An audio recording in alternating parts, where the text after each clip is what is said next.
Hello and welcome to episode 12 of the Sussex by the Sea podcast, a podcast about all things Hastings United. I'm your host Chris Laverick, and in today's show we have Andrew Brown, Assistant Manager at Hastings United, answering your questions and much more besides. Also today we have Millie Topless, Hastings United women's youngest player, talking what it's like to be amongst the squad and her remarkable journey to becoming a used player, plus all the regular segments. Enjoy, Hastings fans, and here's Andrew Brown. Hello, Chris. Hi Andrew, how you doing? I'm good, how are you? You shouldn't have asked that question. Just brought my daughter back. She's a highly disagreeable 4-year-old at the moment. So No, one of those days. well, you know, I'm sure you get that with when you're trying to coach the lads. You know, when they're being naughty boys, and you have to. 4-year-old attitude. Yeah. No, Andrew. It's fantastic. You give us a little bit of time. I got a few questions I got from some of the Hastings fans. Yep. I'll throw one at you straight away. You missed out on promotion last year, and look on course for promotion this season, although it's early days. With your good mix of experience and young talent, how far can you think this Hastings team can go? I saw this question on Twitter actually. To be fair, as I said, it's still early days for this season. So Yeah. as well as we've started and sort of as how pleased we are with where we're at, we recognise it's we're only 7 games in, and there's a lot of hard work and a lot of football to be played ahead of us. Yeah. So far, as I said, as pleased as we are, that's all it is at the moment. It's a good start. So in terms of being on course this season, I think that's as I said, there's a lot of football ahead, but I think in terms of, the key, which you touched on there, the balance of experienced and youth is something that's played a big part in the success we've had in the last year or two. And we hear a lot of credit, and rightly so, going to the young players like your Ben Wards and Tom Chalmers, and as I said, rightly so, they're doing terrific things on the pitch, particularly at their age. Yeah. We can't obviously overlook and underestimate the influence that the senior players will be having on their development. And I mean, the dressing room's class. Yeah. Dressing room's class. Yeah. As I said, you have players like your Gary Elphick, Craig Stone, Sam Adams, mixed with your Tom Chalmers and Ben Wards, sort of at the complete other end of the scale in terms of where they're at with their career. And the senior players play such a big part in the young players' development, and no doubt having a big influence on the reason Tom and Ben are doing so well. And so that balance has been key for us. And so how far we can go as a side, only time will tell. But it's as I said, we're certainly pleased with where we're at.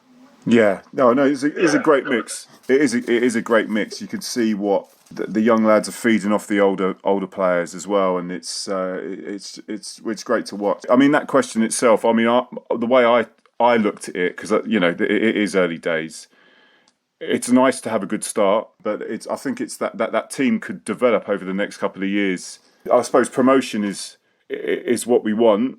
Yeah, that's what everyone wants, but it's just trying to keep that side together and those players growing together. I think that I think that's a challenge, and I think you can become a victim of your own success in some ways, and we're very lucky to have such a good academy and such a great pool of talent locally, and so we're regularly seeing players break through in the last few years. Yeah.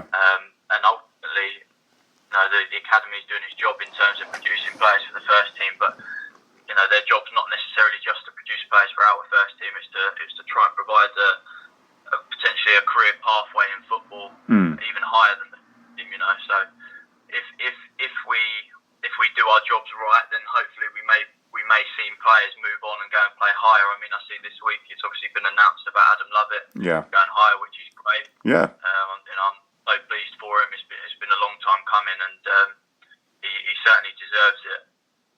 So that's always the challenge. Is if we're doing a good job, and I don't just mean winning football matches. I mean in terms of developing young players as well. Then there's always that challenge of they might go higher, which is obviously a real individuals and for them as a club. And I suppose we are very lucky in that the sort of pool of local talent and the great work that's going on in the academy. We've always got players coming through year on year so far, and knocking on the door, which is great. Yeah. So yeah, it's a challenge. It's a tough one, but we probably, I think with the calibre of talent that we've got and locally and at the club, I think we probably wouldn't be doing our jobs if players didn't move on and go higher. Yeah. It's a big one. Yeah, no, and hopefully that will reflect in our team going up. I mean, but it doesn't work that way. I know it doesn't work that way in football, but we've started well. Exactly. I don't want to get otherwise Boris, he's stopped the season again. So he's obviously a Cray fan or something. But anyway, I was going to say to you. Now I remember when I was chatting with Aggie. And he was saying about yourself and, how much of a great influence he is and that how sort of measured you kind of calm him down a little bit, that, you're always that shoulder for the good advice. You see the game well. Now, you first met him... you first met him when he was at Albion in the community. Have I got that right? Yeah, it was probably... I think we've probably been working together about 10 years now. So I was 16, 17. I studied my level 1 and 2 coaching qualifications as a college course at Bexhill College, and started working right away at Albion in the community, and was quite fortunate to meet Chris then quite early on in my coaching career, and we've worked together more on or off ever since. So it's good, pushing a good 10 years now. Yeah, I mean, obviously you must have had your falling outs, yeah. Yeah. How do you know? How do you know when you're going to have a good day with him? Like, I mean, is it sort of like when you first walk in, like you can tell, has he got the ump or not, or how's that work? Can you read each other that easily? Yeah, I mean, generally speaking, we're quite fortunate in the job that we're working in. It doesn't really feel like work. It's a hobby. So really. So generally we're always in a pretty good mood anyway. Yeah. We enjoy obviously working in football. We enjoy working with each other and the staff that we work with. So generally, there's obviously ups and downs, but generally there seems to be more highs than lows. Yeah. Particularly at the moment where we're having a bit of success, but and obviously things are going well. But we're, to be fair, Chris is very the sort of the more success or the better the run that we're on, the harder he has us working, and that goes the same for staff as well as the players, and the players will vouch for this, and it's I believe that's one reason we've managed to continuously put runs together and do as well as we have done in the last year or so. But no, we've known each other for a long time, so we're very much, we know sort of where each other are at and how we're thinking, and we probably balance off against each other quite well. So if he has got the ump or whatever, we even know to leave him alone, or we know. You don't have to put him on a naughty step or anything, no. No, crack a joke or two. Usually that's when we send Pete in. We give Pete get Pete to tell us a couple of jokes. Yeah. And all's fine. Yeah. Oh, okay. Wanting to ask you, because I saw that you've passed, UEFA A licence badge. Because I know, like, most of us just mere fans, we don't really know what that entails. What does getting that qualification? What have you had to go through to get that qualification? Yeah. So obviously you start at level 1. So you have your level 1 and 2 coaching qualifications, which they're a little bit easier to get onto. They run them more regularly throughout the year, locally in your sort of local county. Yeah. I'm quite fortunate. I've done my level 1 and 2 as a course at Bexhill College, as I mentioned earlier. So I've done that and then started coaching at Albion in the community, and then it's probably 4 or 5 years later that I then applied for my UEFA B licence, which is your level 3. And at the time, they were going through a process of changing the course and changing the direction that they went in. So I was probably quite fortunate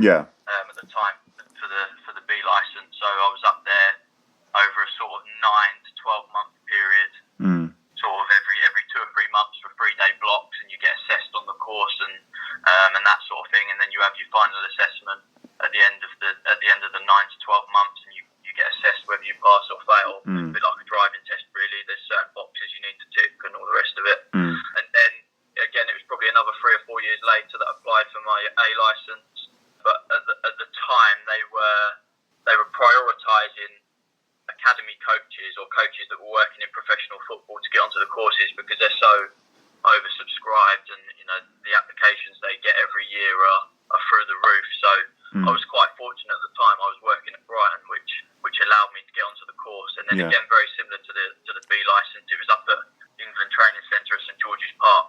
Oh wow! And again, you go up there for sort of 3-4 day blocks. This time was over a 12 to 15 month period. I think you go up there and do sort of six maybe 8 blocks, where you sort of essentially cover the whole game. Yeah. And they have guest speakers coming in and stuff like that. And over the course of the qualification, you have work and things to do, homework I suppose, to do away from the course. So they come out and visit you at your workplace and come and see your coach within your own environment. All right. And then again, once it gets to a point where as soon as they deem you A license competent, they then sign you off from the course. So I was quite fortunate. I managed to get Ted Dale, the guy who runs the UEFA A and B licenses down in Sussex, came out quite regularly to see me work and got through the final project and everything quite quickly. Oh, nice. And yeah, it was passed off. I mean, there's still some people that were on my course now that are still waiting to be signed off. So really? I think there's a real lack. Yeah, I just think there's a real lack of FA tutors around the country, and sort of oversubscription in terms of coaches and people wanting to be on the courses. So it's quite a long process, but very rewarding at the end once you get that certificate. It's very pleasing. Yeah. You were saying about guest speakers. I mean, can you any particular highlights of people that came in? Yeah, there was a guy, a tutor on the course called Paul McGuinness, who was ex-Manchester United coach. I think he worked for Manchester United for about 18 years. Worked very closely with Sir Alex Ferguson. He was very good. I took a lot from him. He wasn't the timekeeper, was he? For the when they before they score a goal, then blow the whistle type thing. No, definitely not. No. He did say that was part of their tactics. Yeah. But yeah, no, his attention to detail was excellent. He was very good at sort of honing in on a 1v1 duel within the 11v11 and the sort of the real minute details that goes with that. He was very good, and I took a lot from him. And I follow him on Twitter now, and he puts a lot of good stuff on there. So he was probably the sort of standout from my course. Yeah. Okay. I mean, one of the things I wanted to ask you about is like how you look at the game, because us as Hastings fans, obviously most of us we're very partisan, some more than others, but and it's just like, how do you, like, when you visualise the game, because obviously you have to take in, I know you've got all that great video, you get quite a lot of video footage now as well, so that obviously helps you maybe be more in the moment. But like, how do you kind of visualise the game when you're there? Like, what are you reading? What's the sort of things that you pick up on straight away? I mean, I don't know if I'm explaining myself very well, but like, Yeah. Go on.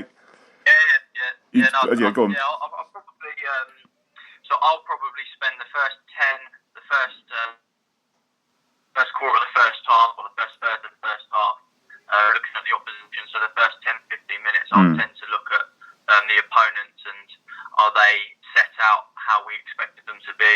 Are they defending or attacking in how we sort of expected them to be? Are players playing in the positions and the areas that we thought they might be? And if not, any changes or any surprises that they've maybe thrown at us? Whilst Chris will probably look at us and make sure that we're set up right, that we're sort of carrying out the game plan from our end, and then we'll put our heads together probably after sort of 10-15 minutes and just couple the two together and go from there, really. And if there's anything that the opposition, any surprises that the opposition have sort of thrown up, we'll have that discussion and sort of come together terms of how we best see the game panning out, Yeah. and how we can potentially exploit how they're playing, whilst obviously playing to our own strengths. So it's difficult though. The challenge is obviously balancing that off with the emotion of the game, and not getting too caught up in. Yeah, that must be difficult. Yeah, to say the least. It's so easy to definitely. I mean, it's so easy to misread things. You can start a game not particularly well and score quite early on, and obviously that can mask how you view the game, and you maybe think all's well, but you actually haven't started the game very well, and vice versa. You could concede quite early, but you've actually started the game quite well, and if you continue in that manner, then you can maybe get yourself back into the game and that sort of thing. But if you concede, and goals obviously change your emotions completely, and so the challenge is to try and look at, as silly as it sounds, look at exactly what you're looking at without the emotion sort of masking your thoughts and ideas, really, which is probably the toughest part of being on the sideline and it being live. And you have so often when you see things or think you see things, and then you watch the game back 48 hours later, and it was quite different to what you thought on the sideline. So it's not easy. It's not easy, but the great thing is we have quite a big staff, and so we there might be one or two staff members that are sat in the stand and watching it from a different perspective. And I think when you sit in the stand as well, you don't get as involved emotionally. So it's really good to then get their perspective from it as well. But just in general, I think we've learned in the last year or two to sort of be less emotional and to sort of analyse the game as we would, as I said, 48 hours later, and try and view it in the same way, and not let the scoreline or not let our emotions get the best of us, really. Right. What I was going to ask you about was now that we've having another lockdown. I presume you guys all knew this was probably coming, or you made provision for it. What have you set up for the lads, or what's going to be set up for the lads in terms of, I don't know, like homework, or what sort of orders have they got in terms of keeping themselves fit? Because I mean, this is annoying. They've only just come back. Some of them are only getting up to match fitness now, and we've got another break. I mean, is there any packages you've sorted out for them that you expect them to get on with, or? Yeah, I mean, we'll have constant communication with the players, and they'll get given as much as possible. So straight away we're doing some physical work with them on Saturday. We're going to try and, or all of the players are expected to complete a 12k run at 3 o'clock on Saturday, which sort of replicates the sort of distances they'll be covering in a game.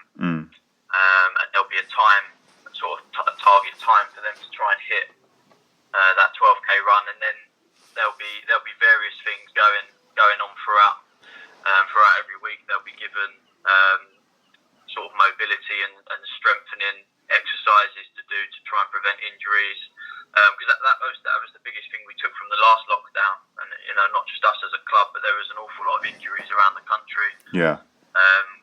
The time off. So this time round, we're going to try and sort of have a real focus on mobility and strengthening work, as alongside obviously the players technically, and doing a lot of work with the ball and going for runs and keeping their fitness up. That side of it's just as important as well. So they'll get given an awful lot of information.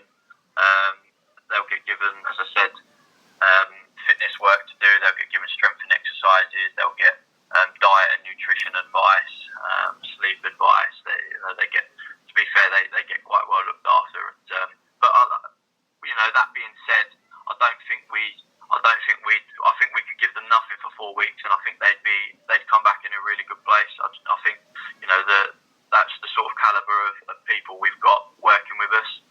They're all top lads, and they all look after themselves extremely well away from the building. They're all take extreme pride in where they're at. Whether they're 32, 33, coming towards the end of their career, or they're 16 and they're just breaking through.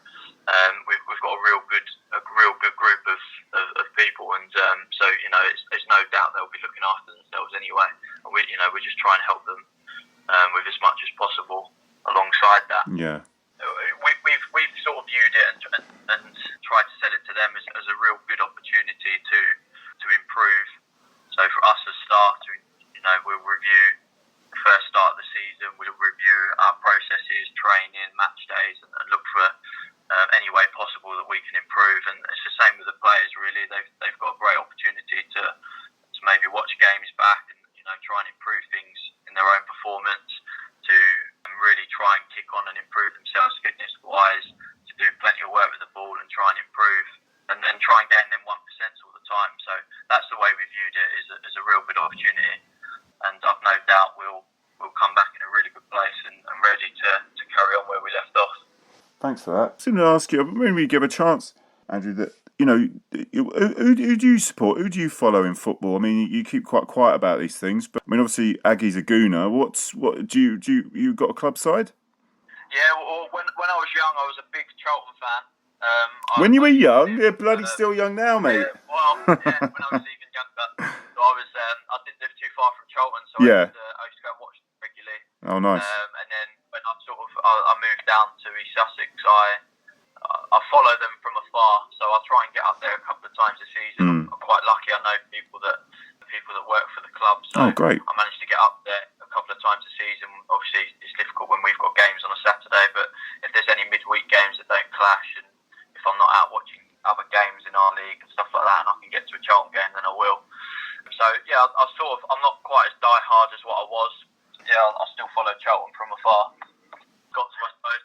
Yeah, oh no, they're a great club. I mean, I used to go watching them back in the late '80s because I'm a QPR fan. I mean, I'm probably a bit like yourself now. I'm not really, I go occasionally, rarely now. I mean, I'm more home and away at Hastings. So yeah, exactly, proper football. But yeah, no, you've always been a family club, and it's great that you got that stadium back open, and because I mean, it is a bit. Well, it's not a Lego stadium. I won't say that, but it's a home, isn't it? I mean, that's the thing, isn't it? It's I went there and I think you beat us as well. So yeah, that's probably why I thought it was not a good ground. I'm going to ask you about I mean, I always ask this anyway. Just what your feelings on the Hastings fans are. I mean, I know that we all love you, and not a physical love. Just we love you. We love what you're doing. I mean, you got any thoughts on the Hastings fans? Brilliant, honestly brilliant, and the atmosphere. I mean, considering that we're obviously restricted to 400 fans at the moment, the atmosphere has been brilliant, and it doesn't go unnoticed. The lads, and we're always saying the first thing we say after the game is let's go and clap the fans and thank them for their support. And the roar when we score a goal is. That's what we do it for. That's what we do it for. We work all these hours throughout the week for that feeling and that sort of satisfaction and sort of satisfying others as well. And hopefully they sort of enjoy. Hopefully they or at least half enjoy the way we play. And well, it depends if they're on the forum, mate. If they're on the forum, they might not like it. But no, we. But yeah, no. So we're very, very lucky with the fans and the support that we've got, and we can't thank them enough. To be fair, it's as I said, we talk about it all the time, and it gives us a huge boost on a Saturday. So the more people we can get banging the drums and singing the songs and behind the goal, is only going to help us and how far we can go. So honestly, they're amazing. I mean, is there anything else you want to mention? Is there anything you guys are up to over the lockdown, or anything us fans can do? Anything we can support? I just think if we can just keep talking about the club, and there's a lot of interest around the club at the moment, which is brilliant. And I think the more we can keep sharing online and stuff like that, and keep making people aware of the good work that's going on around the whole of the club. Hopefully when we get back to normal and restrictions are lifted and we can have fans back, we can start packing out and getting the fans that I think that the players and I think that we will get and that the players deserve. And as I said, that the more people we can get there cheering and supporting us, the more chance we've got of being successful. So no, I just think it's obviously very difficult at the moment with restrictions and everything in place, but keep supporting the club, keep talking about us, keep getting as much possible out there on social media, and we look forward to welcoming you all back to the pilot field as soon as possible. Oh, well, look, Andrew, absolute pleasure talking to you, mate. Well, we'll be seeing you hopefully in a month, maybe. Hope so. I hope so. It's been my pleasure. Thank you very much, Chris. No, cheers, mate. Take care. Pat McCrossan. And his song pick of the week.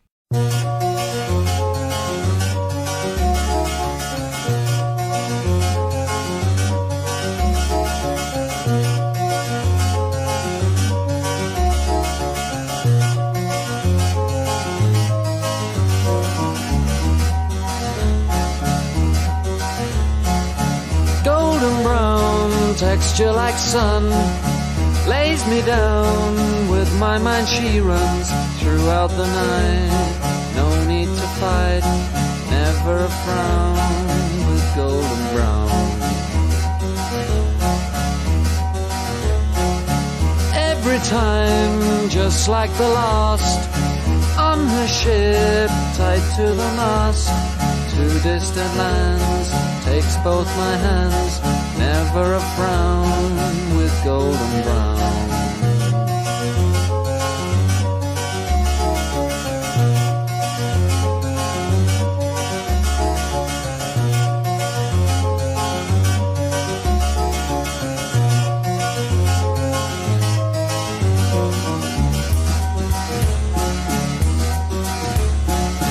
Golden brown, fine a temptress. Through the ages she's heading west. From far away, stays for a day. Never a frown. With golden brown.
And now here's Millie.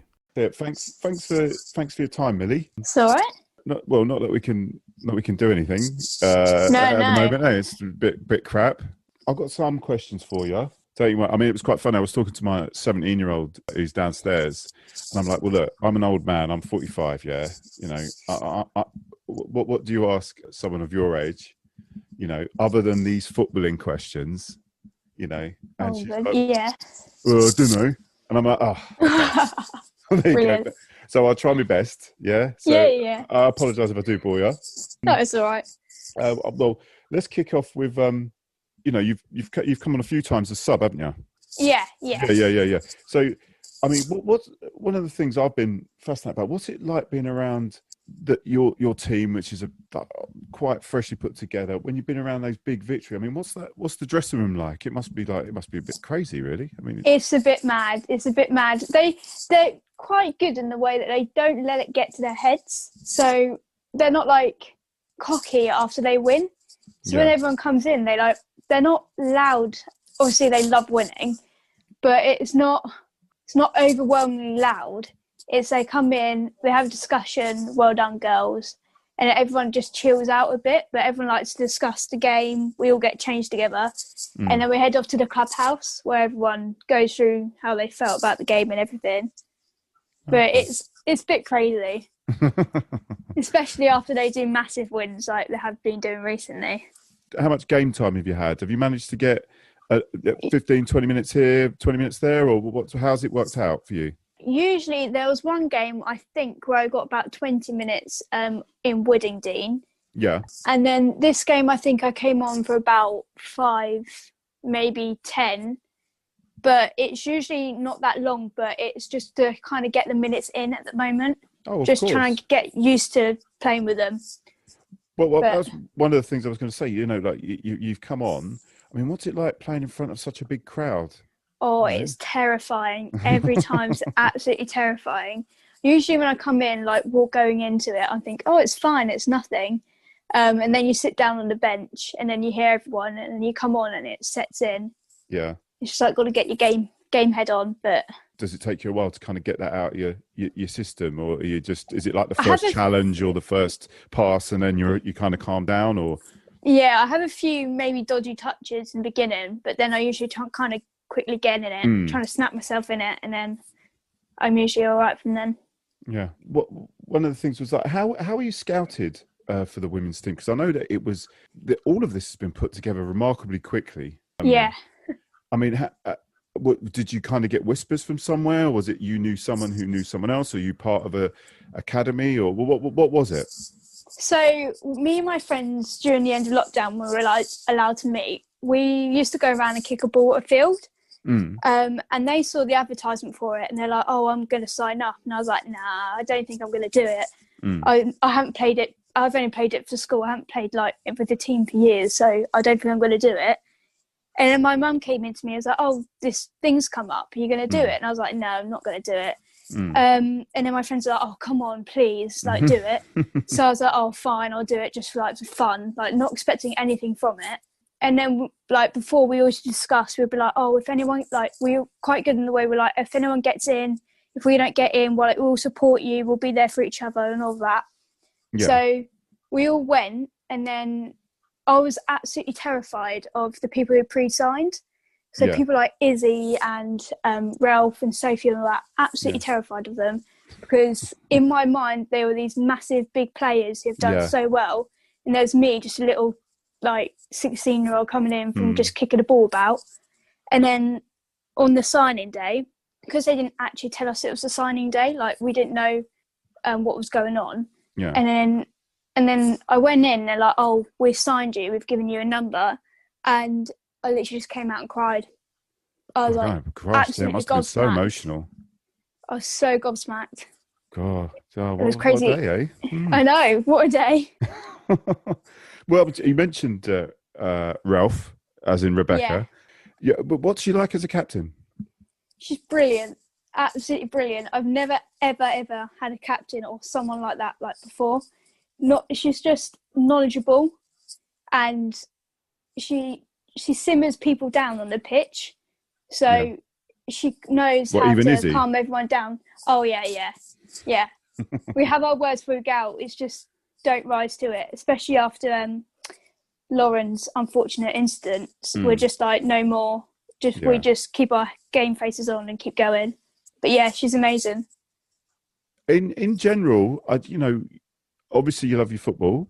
I have asked a few people about who's their club team and who their favourite players, and a lot of people have just said that they're just not really interested in watching football. They like playing it. I mean, are you similar to that, or have you got your favourite team? No, I used to absolutely despise watching it because my brother used to watch it all the time.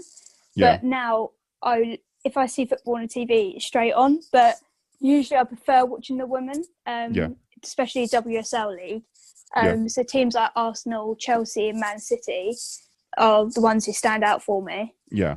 But I must say my favourite player at the moment is Grace Fisk, who plays for West Ham. Yeah. Or Millie Bright, who plays for Chelsea. Yeah. Well, the WSL, I mean, where is it? I can't keep up with events in terms of what's cancelled, what isn't, what can we watch, what can't we watch. What channel would that be on? Because they don't promote it as much as No, sometimes it's broadcasted on BBC. Yeah. But sometimes you watch it on FA Player or YouTube. Oh, but okay. it's very rarely, unless it's like a big team like the ones who are top of the league. It's not usually broadcasted, so you kind of had to dig around to try and find it. Yeah, I know it's a bit. But usually you can find it somewhere. Yeah. You know, you've got your contact, you've got your dodgy link. Yeah, got somewhere. dodgy links. Yeah. My youngest son asked me this. He said to ask you this. What's your footballing aspirations? Like you're at the beginning now, and you've said you were kicking a ball around on a park. I mean, this is kind of like Roy the Rover stuff, really. From my point of view, you know, you were just kicking a ball in the park. Your friends have pestered you to go, and you're in the team. You're in the squad. You're getting minutes on the pitch. You know, because it's your beginning of your career. What are your footballing aspirations? Where do you see yourself? I mean, we will talk about COVID in a minute. But the joys of it. It's a real bugger, isn't it? It's kind of a bit of a kick in the face for everyone. But where do you see yourself in the next few years with your footballing career? I mean, I'm hoping to settle in where I am and hopefully aim to be on the pitch for at least half the time. Yeah.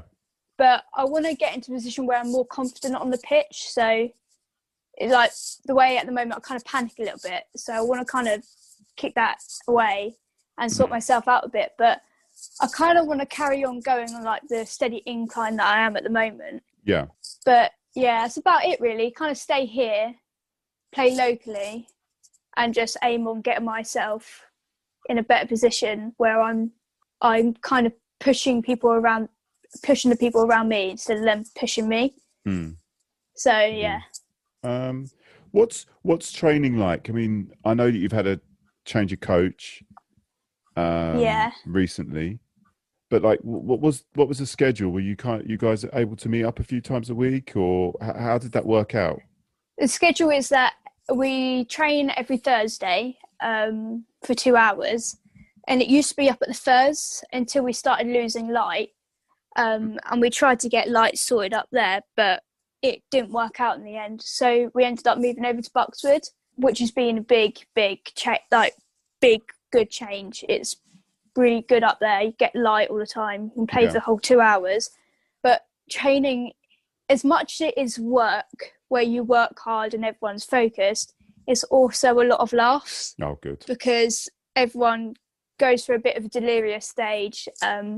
There's definitely some older characters in there who are funny, so funny. And there's just silly things that people get nutmegged and people get balls to the face and all kinds of different things. So as much as we focus, it's also you come out absolutely crying. So it's a good mix. Yeah, it's a good mix. Yeah. Oh, cool. Okay. What's it like currently for you? Because you know you're 16 with this COVID situation. What's the deal with education wise? I mean, I know you're trying to get into football, but where are you at with? It all got tipped upside down in March. So I was trying to do my GCSEs and then got booted out of them, and then now just in college. Yeah. But it's hard to settle into something that you haven't been in for ages. Yeah. So college are throwing work at us left, right and centre. And I'm still trying to get used to the very long days because my brain just completely shuts off after a few hours because I'm just so tired. So much concentration. For going from nothing to 100, it's a big change. Yeah. Big change. I know that, us oldies, I can refer to myself as an oldie now. Like, well, I work in the NHS. You know, we didn't really, we weren't shut away like you guys were, and like we know, us oldies never understand the youth. A bit like when we were young, the oldies never understood us. So I understand it. I just can't imagine what it's like, just to be completely closed off, nothing, Yeah, we had nothing to do. No, I spent my whole days in tracksuit bottoms and pajamas most of the time. And maybe I think me and my brother tried to go out walks every day, but that was it. And then I'd come home and get changed again. I know there's only so many walks you can go on, isn't there? I mean, yeah, Only so many routes I could take. Yeah. Well, let's talk about some of the characters in the team. For anyone that was going to come along to watch Hastings, obviously not this month, but, Yeah. but maybe from next month-ish, hopefully. If I've never heard of Hastings before, I walk in, who are the ones that are going to just stand out? They're going to be, wow, these players, these are great people. Who are the ones that to you, you think of, the big characters in the team? We've got Grace, who when we train, it's not the same about her because she's loud and she's funny and she's constantly running everywhere. Like she's got endless energy. And on the pitch, she is constantly going all the time. I don't know how and then she comes off and she's buzzing. It's crazy. Then you've got Caitlin Chooks, who is kind of the step down version of Grace. Okay. So off a pitch and on it, she's quite funny as well. And then we've got Lindsay, who's kind of the dirty but funny one. So kind of like the more adult humour. Yeah. Do you have to cover your ears when sometimes, yeah. And then you've got kind of Sophie and Ralph, who's kind of like the mums of the team. So they're kind of reining everyone in, especially Sophie on the pitch. She's director of the pitch, whilst Ralph is working hard in the mid. And then obviously you've got Molly, who's like the massive goal scorer, but completely off the pitch is not cocky. Like some goal scorers, the way she scores goals, like unusually cocky. Yeah. But it's like she never scores. She comes off so calm and like it's nothing, just so down to earth. It's crazy. And the same with Izzy as well. She don't let it get to her head either. Yeah. So she kind of stays on like the same ground as everyone else. Okay. But everyone ties in a different way. Yeah. I mean, I know you're 16, but like, have you managed to get out? I know this whole COVID thing has thrown everyone, but have you guys managed to get out on any little socials here and there? Nothing. Yeah. So what we went to when we first all met up?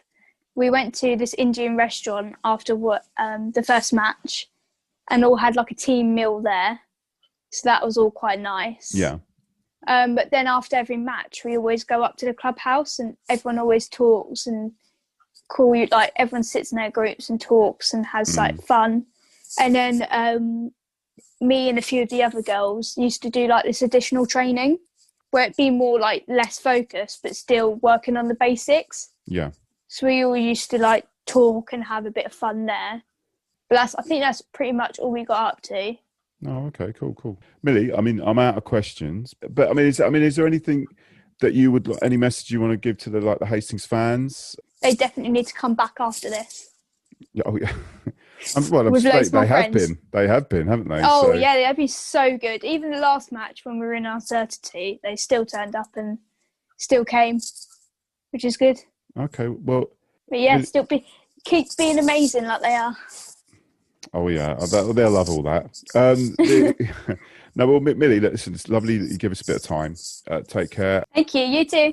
Sussex by the Sea quiz update. As it is looking like we haven't got any football for a month, that's going to leave more time on your hands, Hughes fans. So get those music guesses in, and when lockdown's over, one of you lucky devils will win a replica shirt and tour of the inner sanctum of the club by the always fabulous Pat McCrossan. You join me for the mailbag. Here we are, the first letter. It's from Titiana from East Brighton. She writes, here's her first song choice.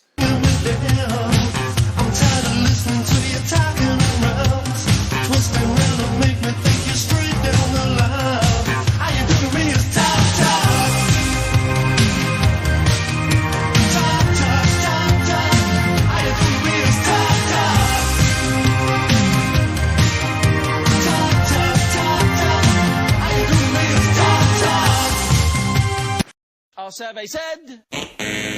Well, that one was wrong. Here's her second choice. Europe Express. Trans Europe Express.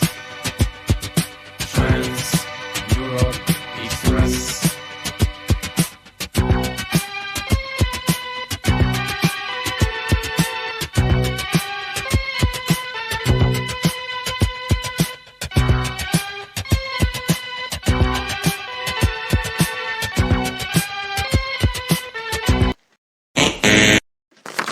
Right, I've got a.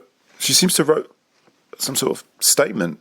Is there an alternative colour? Because the colour purple is offensive, as it could outline a bias towards a specific Christian religious group.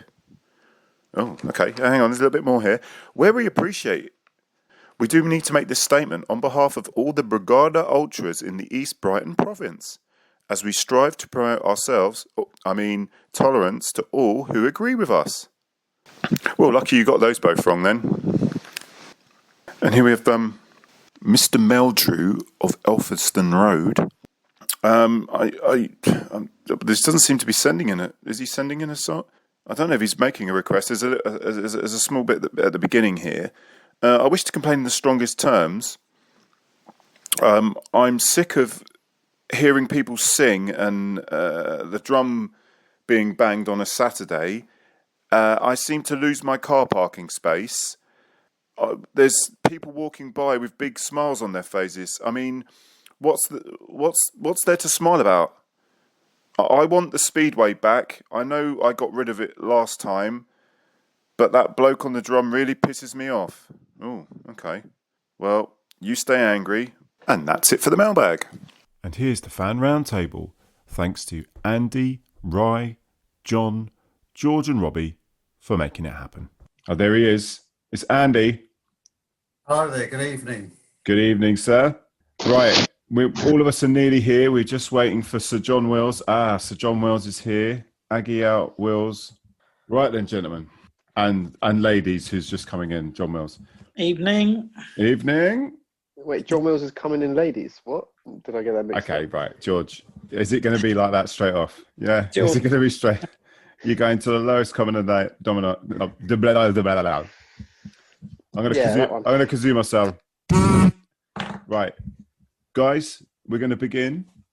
It's a bit of a blag this week because COVID has buggered our season up for a month. But what we were going to look at, and it was a suggestion from George, the lovely George, the lovely, scrumptious, lovely, cuddly George. Steady on. Listen, yeah, we all love each other in the Hastings family. Well, not physical love, but we're going to do a few things. So we're going to go through a thing. I should have sent this to you before, but I've literally only just got back from work. So please forgive me. You can say bad things about me later. We're going to do moment of the season, disappointment of the season, standout so far. We can start from there, see where it goes, see if any of it's worthwhile listening to. Okay, so guys, what's your moment of the season? I'll start with Andy. Oh, well, I'll be straight to the deep end there. It's a bit difficult to think of a moment of the season already. I think the game against Whitehawk was, I think overall for me, I mean, because you know, for those of you that didn't meet me last time, I've only been to the home games this season. I thought the Whitehawk game, just the overall situation there, the way Whitehawk played, the way they played up at any robust challenge, and the way we dug ourselves out of it. I thought that whole thing, Ben Pope's goal in that game, we were sort of stood straight behind it, and that for me, just something about that goal that was the way he hit it and the way it put us beyond reach. That for me was pretty definitive against a team that really, really came to cause us problems. Yeah. I like that. Obviously, yeah, I wasn't at Sevenoaks, so that counts that one out. No, that's good. No, it wasn't. Let's be honest. How much joy did that bring to all of us? It was a great goal. So that's the moment of the season, according to Andy. What about you, Sir Rye? Lord Rye. Hello, Lord Rye. I've received an upgrade. Twitter. I mean, I was going to touch on the Sevenoaks moment, but I'm sure others will allude to that. So I'm going to think a bit away from that. And I'm going to go for GR7's return goal. In his first appearance, his injury coming on and scoring that goal. then I think it was Scott White's iconic photo of him just standing in front of the Steve Smith stand, DR7 spread out. I think that moment just encapsulates who we are as a club, his recovery and the adoring fans waiting to see him score. And I think it's just a wonderful moment that will be forever encapsulated in our history. Wow. It's a good photo. Yeah, it was a good photo. He likes a bit of DR7, does he? The Lord Rye likes DR7. George?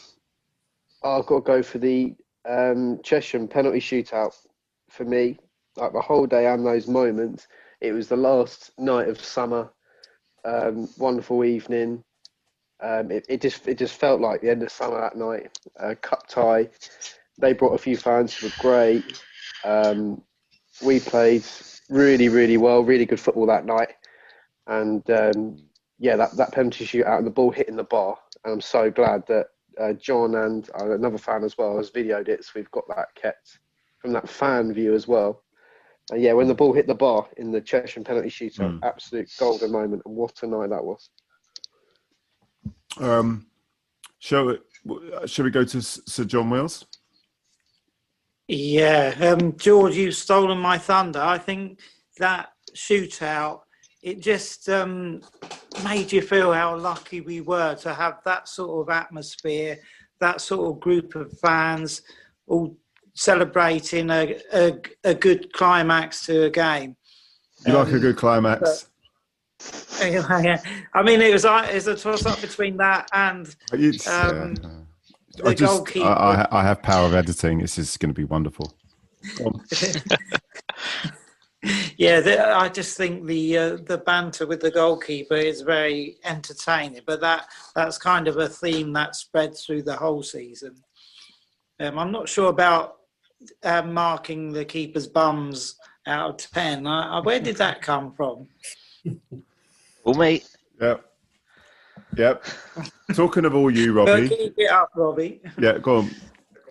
Talking of all you, what's your moment of the season? Well, I say, there were three that really stick out to me. Obviously, Chesham penalty shootout, that's been mentioned. The Ryan Worrell goal against Seven Oaks, which briefly mentioned. But I think what has been mentioned yet is Hayward's Heath away, because that was a pretty dominant Tuesday night performance and a fantastic hat trick from everyone's favourite Kenny Pogue. I mean, that's a classic Tuesday night away day. That was. It was a bit miserable weather, a bit cold, but we came. We bullied them in their own park. We outnumbered their fans. You got it for free, Chris. I mean, it was an all-round great night. No, it was. Oh, sorry, I'm tired, so I'm a bit sick. So I apologise to Andy, because Andy's the sensible. Actually, the two middles here, Lord Ryan and Andy, they're the sensible guys here. I do apologise for me. Not sure whether to take that as a compliment or not. No, it's a Believe me, compliment, when I'm the sensible one, you know there's a problem. Because you've chose all these moments, I'll go for Ashford's first penalty in the shootout as one of my moments of the season. Because it's the only one you saw. But because you've just taken the words out of my mouth. Oh, sorry. It was the only one. Bloody! I'm not going to kazoo you. Just from a point of view of, it was getting a bit squeaky bum time, and just the relief of pressure when they missed that. I knew that we were winning that shootout, but then obviously other things kicked in, and we weren't really focusing on the penalties, unfortunately. Right, let's move on to disappointment of the season. I'll start with Mr. Wills. Probably the badge. Oh, Jesus, we've gone back to the badge. Oh, no. It's going so well. He's already donning his old gear as well to make his point. Yeah. Yes, go on, Willsy, go on. He's started hot. That's it, really. Billy out. Can I just... Andy's on, go on. Even as a relative newcomer over the past 2 or 3 years, I must admit I found the badge thing just plucking a random lion out of the ether. I found that quite puzzling, because there was a period where Premiership football teams just couldn't stop changing and trying to modernise their badge, wasn't there? And there were some bloody awful efforts then, I must admit. Yeah, I mean, I'm comfy with it now. Actually, though, it sort of goes with the kit and the redecoration of the stadium, the repaint of the stadium, and the logo really looks good. So some real good has come out of it. Yeah, some great work from Sam. Sam and the bar's done some fantastic work. The painting's noticeable. Mm. As our nickname's going to change to the Mandalorians as well, isn't it? I heard. Yeah. Better than the arrows that they keep promoting, isn't it? When you hear somewhere it's written that our nickname is the Arrows, and it keeps coming out in reports. Yeah, it is. Oh, I didn't even know that. Oh, okay. The Arrows. I know the buses. The buses are called out. The buses have that all over them, don't they? Yeah. Well, actually, it's quite funny. We'll go to a quick point. I was talking to Willsey before I was speaking to Andrew Brown, the assistant coach. And this bugger, and I'm asking, I'm saying, John, help us out a bit, because I've got the set of questions, but, I'm always looking for more. I said, should I sort of talk to him about he's got a UEFA badge? And he was saying, what's that? Is that does that so he can drive the bus, to take him to away games? Is it a bus? No, so he was coaching. He has experience with coaching. And I'm like, Wills, you can't stop, can you? It's Brown out, Aggie out, everyone out. No, it was Aggie as Brown in, wasn't it? As in the bus. Yeah, I've got a new one. The new stadium out. I'm thinking if we spent $7 million on the pilot field, what a transformation! Yeah, because 7 million's knocking around everywhere. 7 million, isn't it? You don't get anything. You get one of those crummy grounds with no atmosphere, no. We make the atmosphere, John. Yeah, you need a bit of acoustics. Yeah. Okay. Anyway, we've gone off a little bit off topic there. George, disappointment of the season. Probably the absolute wet wipes at Eastbourne Borough not playing their Sussex Cup game on Tuesday, chickening out. So they had a game 5 days later. They didn't want to play Hastings, little old Hastings, who were in leagues below them. Shame about the result today, wasn't it? No, I'm a Blackpool fan. I loved it. I heard they were really fit and came back and scored 4 goals in the last minute because they were all rested. They don't know what happened. What was the final score today? What was actually the final score? 3-0 to the Blackpool boys. 3-0. Yeah, so shame for them there. It's just a shame for us because 2 days later we're all in lockdown. We could have played a game on a Tuesday night. We've already sold tickets. The draw had been made for that cup game 4 days before they decided to pull out of the Hastings game. So there's no notice really. We'd sold so many tickets. And then they asked for it to be rearranged. And I think the Sussex FA said no. So we're through there. But it's so disappointing. We wanted to play the game. Yeah, absolute wet wipes. Can they You be don't want to play fined local like that? derbies down into the Sussex Cup. Go on, Andy. Can they be fined? Eastbourne? Or is it sort of out with the Sussex FA's? I don't know. I think because they were in a higher competition, the Sussex FA have allowed them to do it. But you're supposed to play these games. Yeah. Because it's an FA competition they're playing on the Sunday, they've allowed them. But it's very strange. Usually you can rearrange your fixture if you've got like a cup replay on a Tuesday night and there's a clash. But there was no clash. Really odd behaviour from that club. I think there was a good point about those sort of the Sussex Cup is where they play under 23s and that sort of thing anyway, isn't it? So it's not as if they'd have played a lot of first teamers probably as well. It was lightweight. Oh well. Well, they got beat. Right. Right, Ryan. If you want a macho name for your nickname for your team, then Blackpool have got it, haven't they? The Tangerines. I mean, come on. So, Ryan, what disappointment of the season? Disappointment of the season has to be the Ashford Town fans, because I'm one of those people. Obviously, I sit in the PA box for the games, but at the same time, I You love look down on us mortals, don't you? mere peasants.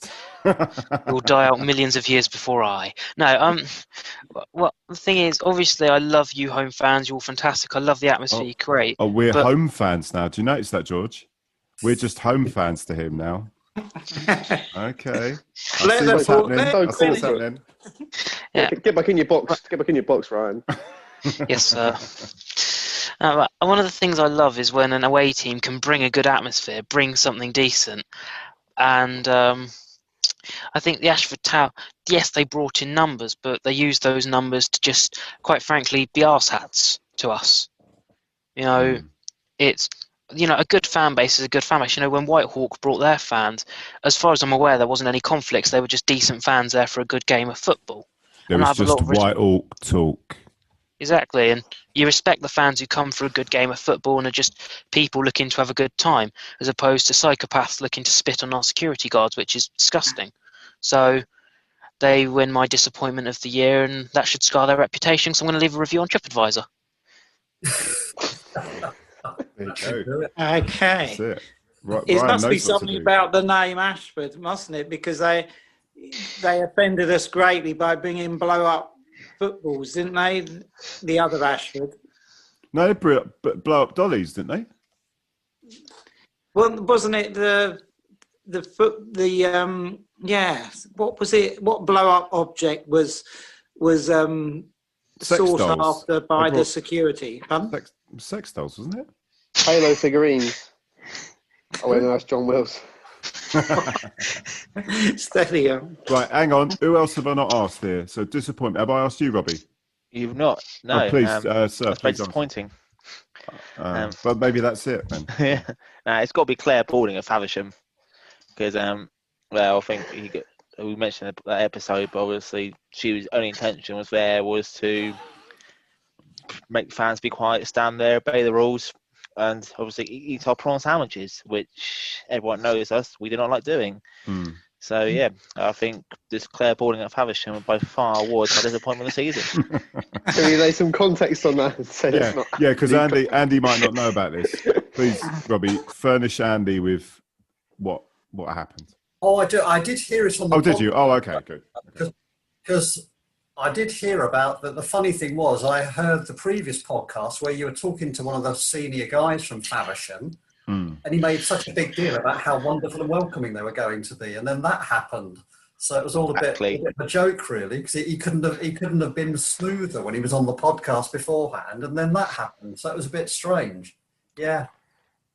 Well, if we're going to go to me now, my disappointment would be the Ashford fans, because I had their bloody son of the chairman on, and he painted such a nice picture, and him, the son and the chairman were involved in shenanigans as well. So that's my disappointment. That it's like, you know, it's amazing what a bit of Charlie and a few beers does to people. So unfortunately, they win numbnuts of the year, and a kazoo actually. Right, let's move on to standout so far. So standout player. There's got to be a few of these now actually, because I can think of at least 3 or 4. I'm going to go to George first. Oh, gee, they can't do that to me. Kenny. I was going to say, yeah. It has to be, and it has to be for more reasons. It's not the goals, the overall players. The fact that he's reinvented himself again. Pre-season, he reinvented himself as a centre-back. He's played absolutely everywhere. Obviously, making room. We've got Ben Pope in the side. You've got David Radari, he plays up front. And he's got on with it. He's playing left wing. It's a tough, fitness-based role he's got there. And he showed us all what he can do. And just overall, him being at the club I think it's just a massive bonus for everyone, fans and all the other players. So yeah, standout for the season's got to be Kenny Pope. Okay, Rye. Okay, for me, you might not expect who I'm gonna pick, but I am gonna reason it out. My pick is Craig Stone. Okay. And the reason that I'm going with Stoney is because this season he hasn't had to be slotted into central defence and central midfield as well. But all the time he's been calm, he's been versatile, and from all the clips he posts to Twitter, you can see he is actually quite skillful on the ball. But this season, I think, especially when you've got young players like Ben Ward, Tom Chalmers coming through, I think an experienced head like Stoney is just so good to have in the team. And he was good last season, but he stepped up to another level this year. So I understand that I doubt anyone else is going to pick him, but my pick is Craig Stone. I think he's been brilliant this season. Okay. Andy? Chalmers, for me. I think he's an unbelievably natural footballer. The way he moves with the ball just reminds me of going back to the people like Gascoigne and Jack Wilshere when we thought he was going to be the next big thing, and players like that who just something about him that he just, for someone so slight, the way he just moves with the ball, the way he seems to find space as well, the way he sort of drifts around and finds space, and things just happen around him. He's just one of those players that just things just happen. I think he's got an unbelievable future if he keeps on going like this. You know, he's just settled into that team this year from being fairly regular on the subs bench, I think, and he just looks like a natural, and a real natural to me, a real natural, a real talent. Well, he definitely looks that. Right. Who haven't I told? I've got Robbie and John. Who wants to go next? Go on then. Oh, all right. Go on. What is the positive bit? Oh, yeah, of course. He's going to say none of them. None of them. Yeah. I was going to say Chalmers. I think he's really coming into his own, but I would say the most influential player from the midfield is Ryan Worrell. Obviously, I know it's an obvious one, but his ball winning, his creative abilities, setting up people, and the ability to score goals as well. It's just this. He seemed half a yard ahead of everyone else. You know, I don't mean in our side. I mean, he's getting to the balls he shouldn't do first. So yeah, I think so. For me, Ryan's the one. Robbie? But I'd agree with everything said so far. I reckon I could argue every single player that's played. I probably have enough to argue for them.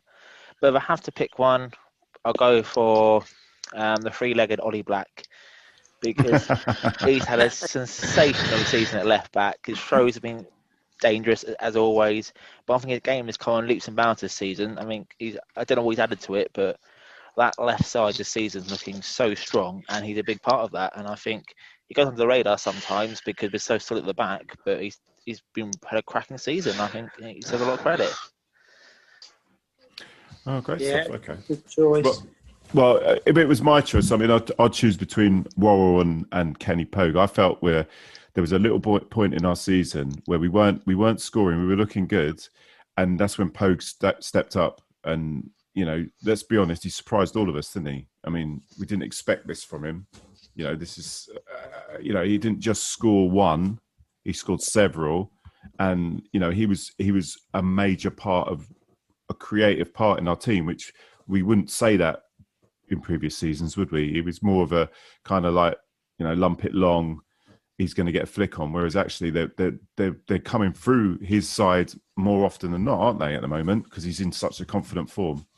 And then obviously with Ryan Worrell, I mean, he's just everywhere. He reads the game so well, which is it's just defensively and attacking. So I mean, we're spoilt for talent, and it warms my heart. You know, how could you not be, unless you're in a forum, how could you not be happy with the team that's out there at the moment? You know, there's so many good players out there. You know, we're spoilt. Right, guys. Sorry, Andy, go on. The fact that everyone has picked a different player quite comfortably is quite illustrates the point, doesn't it? Oh.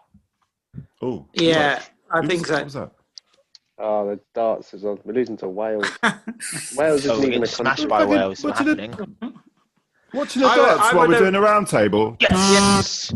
Come on. I would have had Kenny Pogue as young up-and-coming player of the season, really. Yes. Sorry. Especially if Sammy can be in the under-23s. Well, yeah, that was funny. It was last week, wasn't it? That just that. I was trying to talk to Andy, and all of a sudden, goal! Like, live action, under 23 sensation, Sam Adams. Oh, actually, you know what? Quick. Andy mentioned something. Right, you were at the game when Stoney turned up. Like, give him a little. Can you give a little bit of a story to that? You know that because you were right there. So we were sat there, and suddenly I said he came jogging in at about 2:56, and I thought, I'm sure that's Craig Stone in his tracksuit. Ryan could fill you in.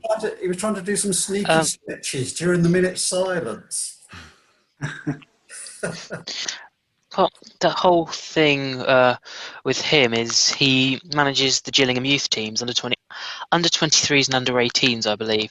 So on the Saturday mornings he's away, and I think that particular morning I think he was away at Northampton, and so he kind of rushed back down to get here, and arrived I think it was a few minutes before kick-off, and was still doing his stretches whilst the game was going on.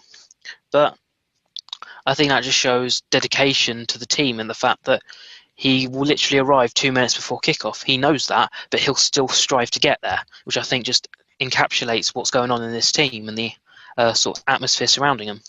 There you go, Andy. That's you filled in then. Yeah, I thought I saw from a couple of his, I didn't know for certain, but from a couple of his tweets, it looked as though he managed some of the Gillingham kids. And I did wonder whether he'd been caught at a game or something, but Northampton, I mean, good God. That's no mean feat, is it? No, it's not at all. No. Maybe we can do a quick discussion of the FA Trophy draw. Who we got? Averley. Oh yeah, of course. Yeah, I've tried to reach out to Averley. They've not got back to me. They're more Avalon than Averley for me. Are they at a level where Are they at a level where you can where you can take fans?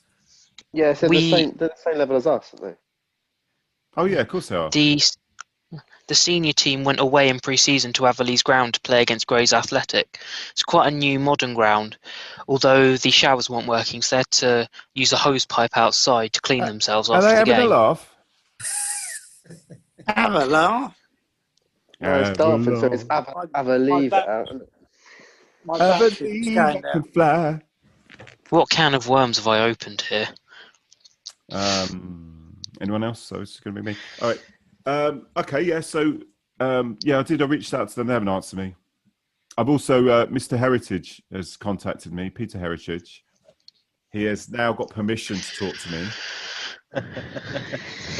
So that was interesting. Did he have to wait until he was 60 to come on? Is that what the rule was? But no, I'm hopefully going to speak to him later in the week. And he's well up for it. And hopefully it will be banter filled. What else have I got? In terms of interviews on me, who else? Hang on. One of the girls sent me a message. Millie Topless, wasn't it? Yeah, did you interview Millie Topless? Okay, she's 16 years old, John, right? No, what? No, right. Millie What, a dirty Topless. It was funny. Well, you hear it on the podcast, but I sort because I'm 45, yeah.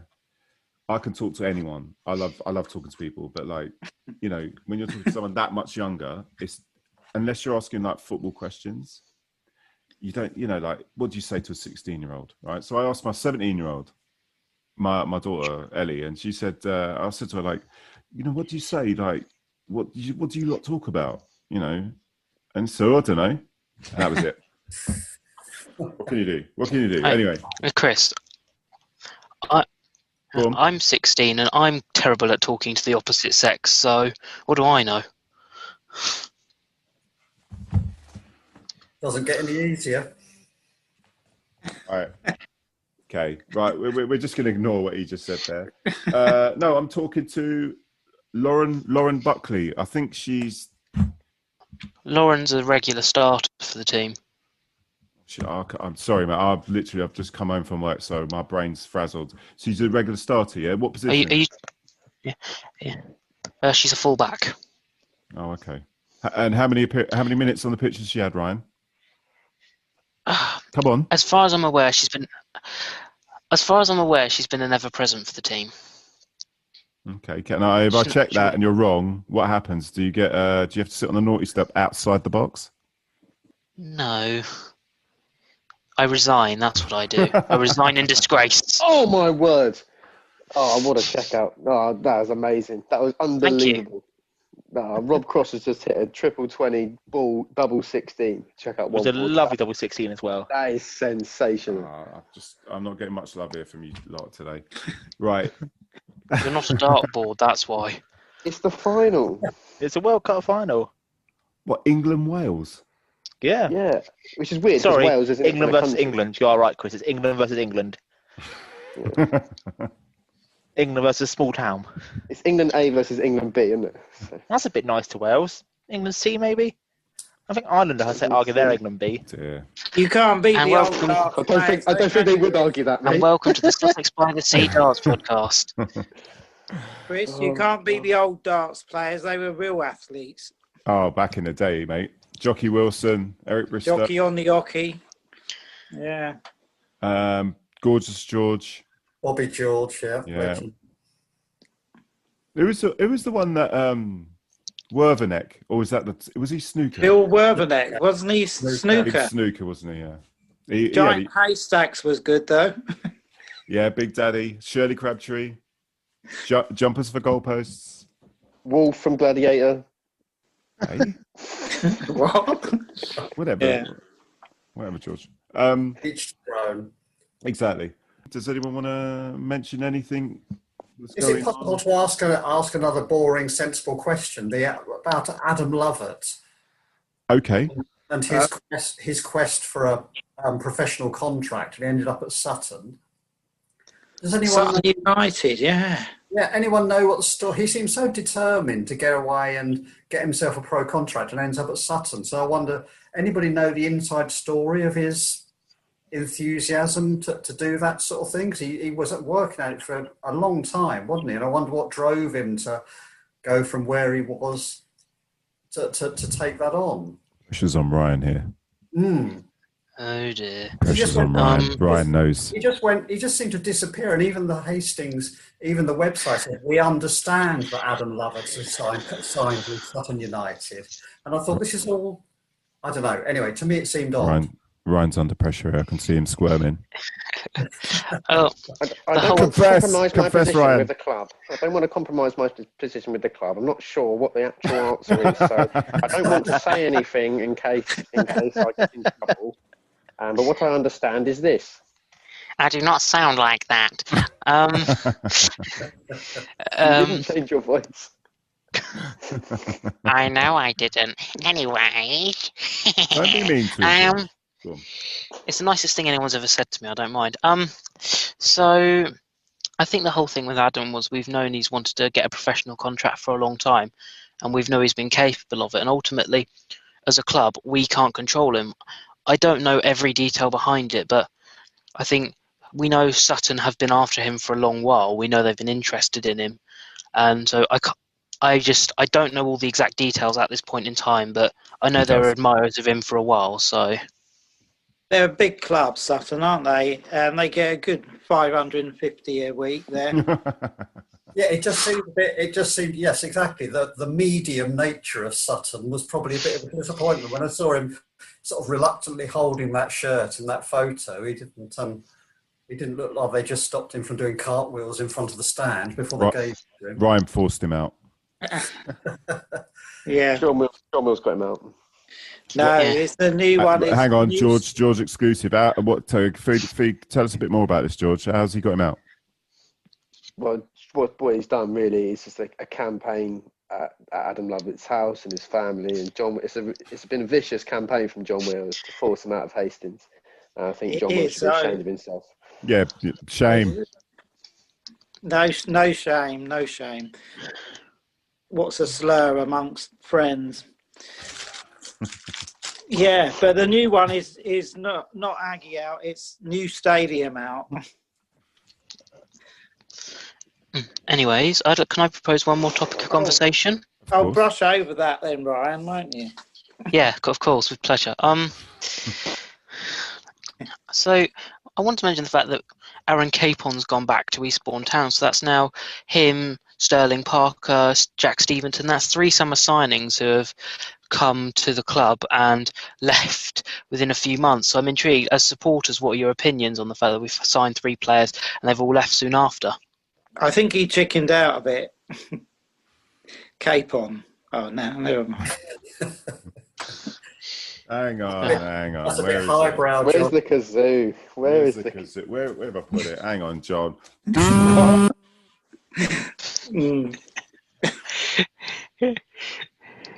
That was low. I found it. They did seem, I don't know, they did seem fairly speculative, didn't they? And interestingly for me, the Elphick injury made me think, and one of the things I was going to say was, in where we are in the season, it looks to me like we more need a additional central defender than we do need a surfeit of attacking midfielders and forwards, actually. So I wonder whether he was just trying out his options and trying to get the best front 3 or whatever, just so he could, and then discard some. I don't know what terms these guys sign on. That's the thing, isn't it? Do we know what terms they sign on? Usually pay as you play, isn't it? Yeah. So it's fairly loose anyway, then, isn't it? That's why you get quite a lot of people moving clubs, because obviously it's the general consensus says, yep, you pay for us, we'll pay you, I don't know, argument's sake, say 50 quid. That doesn't stop another club going, oh, we'll pay you 70 quid, come play for us instead. And that's why you get quite a lot of moving around in our league, because obviously not professional. Was it a knee-jerk reaction to Ajakai and Aziz going? I think, and a load of players. I think it was, and we were also worried about David. We weren't sure the extent of his injury. Beginning of the season, we weren't aware Kenny could play out wide. So suddenly, that's like it was summer. I was actually worried we might be short out wide after losing the season and Ajakai. And obviously, we got indoors. We got in Sterling Parker. We got in Capon, and Chalmers obviously now plays up there quite a bit. Obviously, coming from the youth academy. And obviously, I think I think you are right. It was hedging their bets a little bit. So in the summer, we weren't really sure who was going to play out wide. Then we've been thankful with Chalmers and Kenny being in the form of gods. Dari on the bench, Lloyd Dawes when he's back fit, he's going to be causing danger. So I think it was just hedging the bets a bit. As it works at our level, it still maybe wasn't quite right fit. They weren't getting enough game time. They thought it was best for them to leave. I do find with this team. It is fairer for players like that, isn't it? It is fairer for players like that if they're just going to be kicking around and that, to let them go and play football, isn't it? Exactly. Go on, George. Do you get the sense with this team that it's all about fitting in with the squad as much as the footballing ability and fitting in with the group of boys? And you see that why, happy to see players come in and then leave a few weeks later if they're not a fit. I did feel like Aaron Capon was part of that squad. He did look to me from an outsider, looked like he was part of the squad. So that's why I was a bit more surprised about Capon than I was about Stevenson or Raheem Sterling Parker leaving. Perhaps it is gone for game time. I hope him leaving means that Lloyd Dawes and Radari look in good shape. Well, yeah, we got this little break now, so they can recover more. So should be. And perhaps that was a bit part of it as well. And if he's not going to play in the next month, might as well make the move now rather than later. Yeah, I think he was walking on eggshells for quite a while, really. Where is it? Where is it? If you lost your kazoo, I'm going to kazoo you.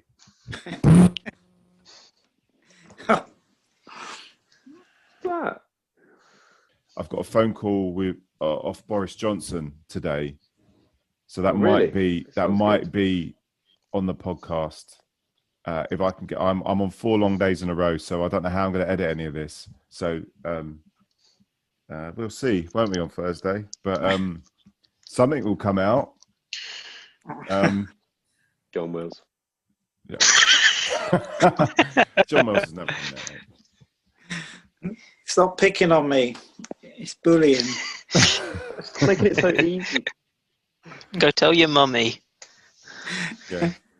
Well, listen, gentlemen, it's an absolute pleasure. Yeah, that's been a very tickling 40 minutes of time. What are you all up to the weekend? What are you spending your Saturdays on now? Robbie? Studying. I'm doing an insurance course. I spent some time studying for that. Very exciting. Is that Do I kazoo that? He studied an insurance course. Can you want? Go on. Andy, what are you doing on Saturday? Or what did you do on Saturday? What did I do on Saturday? So I went for a bike ride in the morning, and then just loafed around like a bit of a loser in the afternoon. To be perfectly honest with you. Yeah, you can't kazoo that. Roy? I went shopping early Saturday morning, and for the rest of the day, watched some classic Mel Brooks films, had some pakoras, and just chilled. Which classic film? Are we talking Blazing Saddles? Are we talking Young Frankenstein? We're talking Young Frankenstein. Ah, superb. Do you remember Great Knockers? Thank you. What? Can't you remember? It's a fabulous scene. Or the Marty Feldman, the hump on his back kept moving from one shoulder to the next. Anyway. Morty Feldman is a comedy genius. Oh, he is tremendous. John, what are you doing on Saturdays then? Well, I sometimes line up my Halo minifigures to battle against the Star Wars Lego ones. George? I had to pretend that Saturday was a Sunday to get myself through it. Fair enough. Yeah, it's pretty dreadful having no football. So I had to pretend yesterday, which was Saturday, was a Sunday. Yeah, it was weird, wasn't it? It was just a strange day. You're like, there's something missing. I haven't watched Soccer Saturday in years, and it just felt wrong sitting in my living room watching it. I started tweeting what they were saying just because I missed it so much. Yeah, I mean, when you see football, it makes you realise how lucky we've been to have football with a crowd there. Yeah. Because I've got no interest in, watching a bit of Match of the Day or whatever, but no interest really in these lifeless games. It's the crowd that it's really the crowd that makes football, isn't it? When you think about it. It's interesting that because I saw a bit of the because you could argue that the mess over letting people into grounds and lockdown 2 in itself are also some of our disappointments of the season already, aren't they? The fan situation, watching that United of FC of Manchester or whatever they call themselves against Doncaster with no crowd in the ground, they just didn't stand an earthly. I mean, the professional team just turned up, passed the ball round them, and went home again. They were never going to win that game in an empty stadium. It was absolutely soulless. And I was thinking about poor old Tunbridge as well. They got all the way to the first round for the first time in donkey's years, have to play a pointless game against a professional team in an empty stadium for no money. And I really think that's why a team like Sheffield United are doing so badly, because they're a gritty team and they play for the fans, and the fans are fantastic at Sheffield United. But, I think that's a big part of their downfall so far this season. Leeds as well. I was thinking Leeds. I mean, Elland Road without fans. I mean, that's half their. That must lose them about 10 goals a season, I would have thought. It is tragic. Also is tragic is George is paying not one bit of notice to any of us. I'm listening. Yeah, you're back again, are you? Yeah, I've just been watching you. I was listening, mate. The thinker. I could just see the thinker staring at the darts. I don't want to look at Ryan. We've lost the darts, so he's not watching that anymore. But did you say John Will's an Arsenal fan? Yeah. You seen the current score? No, I don't know. I was going to watch Match of the Day tonight. Match of the Day too. No, I don't know. What is the score? Yeah. So I thought I was ruining it for John Wills now. Right. Yeah, don't ruin it, Robbie. Oh, are you watching? Look at an iconic image instead. Are Arsenal missing their vocal fan base? Is that why they're not doing it? I don't know. I've really since following Hastings. God! He's seen it. God! What? Your ass is being whooped, Wilsey. That's Aggie. Well, how do you feel? Because Aggie's an Arsenal fan as well, isn't he? He is, yeah. We grew up together. He was in the year above me at school. Yeah, all right, mate. All right, mate. Did anyone like the? Oh, I won't talk about that. I was No, gonna say- don't spoil it for John. Saka's Yeah, scored, all though. right. I know it's dismal already, but thanks, lads. chaps, it's a pleasure. Have a lovely week, and hopefully catch you lot next Sunday or Monday. But thanks again, Andy, Rye, Robbie, George, John. Take care. Take care, everyone. And may your God go with you. Take care, dysfunctional family. Stay safe. Don't stay safe. Stay sane. Yeah, that's good words there.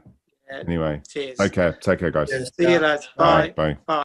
And that's it for another week, Hastings fans. Remember, we want your input, be it feedback or ideas.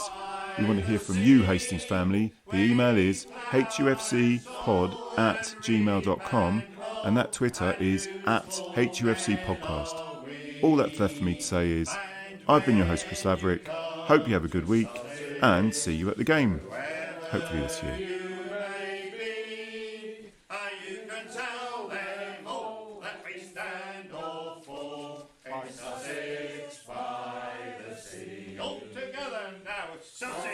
Sussex by the sea, I'm good old Sussex by the sea.